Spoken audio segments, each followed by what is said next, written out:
In this video, I'd like to talk about what guitar sound do I want? Good question.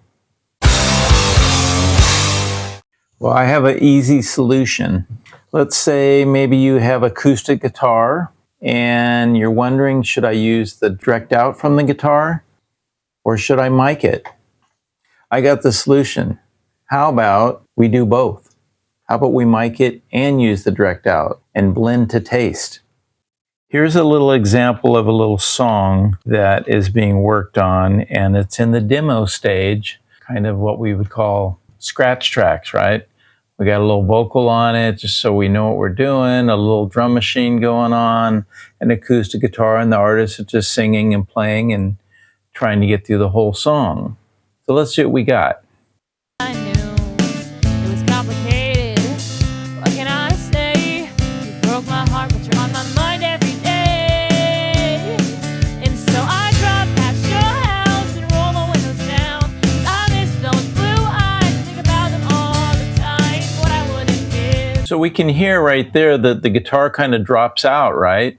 Once she's done singing, goes back to playing just guitar and drums. There's no bass on here or nothing, but all of a sudden the guitar drops out. Well, let's see what we got. So on the guitar, we have a direct box. It's just the guitar direct in, coming out of the guitar, direct into the mixing board.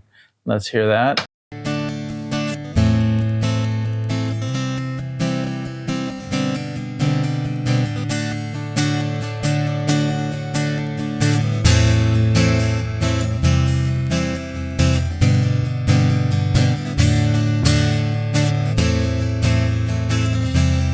Okay, so nothing fancy. The direct box is kind of a dead sound, right?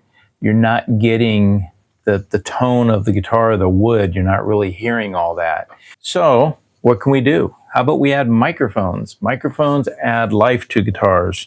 Let's hear what it sounds like with the microphones on. And let's switch from direct box to microphones.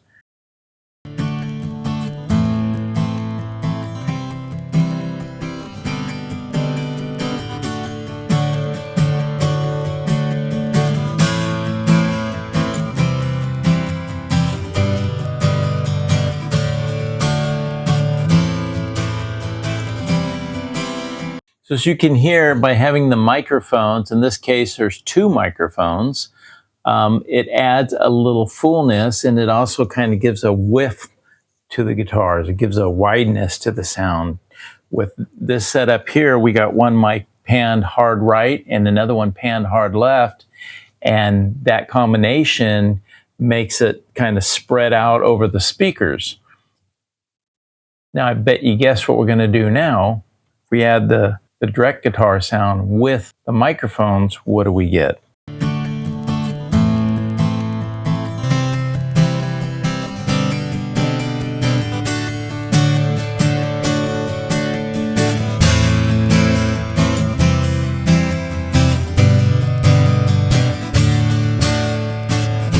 That gives you a fuller sound, a wider sound, and you still have the definition because the direct box kind of gives a definition, so blending them can kind of help sometimes. Let's do this. Let's just turn on the direct box and we'll switch to the microphones and we'll switch it with all of them. So here's just the direct guitar sound.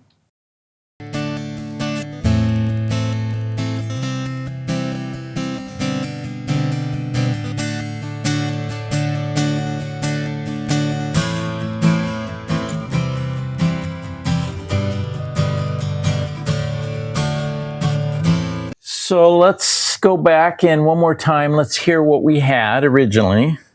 This is with just the direct guitar sound with the vocals, and then we'll add the microphone sounds and hear how that adds a different flavor. I knew it was complicated. What can I say? You broke my heart, but you're on my mind every day.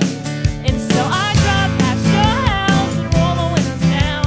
I miss those blue eyes, think about them all the time. What I wouldn't give to see your face. There's a lot I want you to know, but I can't say it. As you can see, by adding multiple guitar sounds, meaning microphones and a direct guitar sound, you can blend the combination to get a different tone and a fuller sound and get rid of that deadness that a direct box often will give you. It works fine live because you don't really hear it like that. You're hearing it through big speakers and stuff.